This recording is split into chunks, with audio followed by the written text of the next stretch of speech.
Pas de dragon, pas de grande bataille, et pourtant, cet épisode 2 m'a encore une fois totalement embarqué.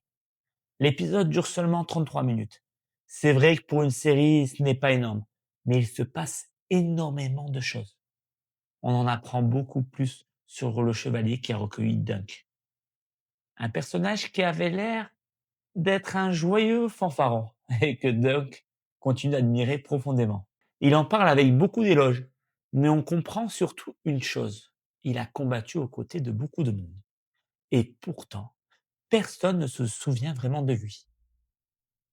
Alors, on ne sait pas si c'est Dunk qui glorifie ses exploits ou si, au contraire, les autres l'ont oublié parce qu'il était inférieur à eux et qu'au final, on n'accorde pas beaucoup d'importance aux serviteurs et aux petites gens.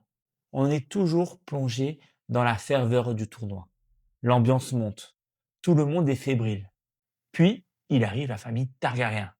Et là, clairement, le niveau y change. Dunk croise un garde royal. Et aussitôt, il se met à rêver. Notre Dunk est toujours aussi maladroit. Très humain, toujours touchant, notamment dans ses échanges avec les seigneurs Targaryens. Mais je vous laisse découvrir ça par vous-même. Dunk retrouve ensuite la marionnettiste et lui demande de repeindre son bouclier avec de nouvelles armoiries.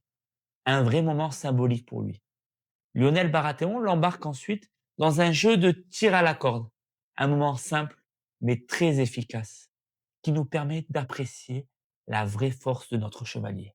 Et là, le tournoi commence enfin. C'est impressionnant, intense. Huff est survolté, vraiment à fond. Et Dunk commence à stresser. Mais il est surtout prêt à une chose, venger la mémoire de son maître. Et franchement, l'épisode se termine pile au bon moment. J'ai très envie de voir la suite. Et toi, t'en as pensé quoi de cet épisode 2?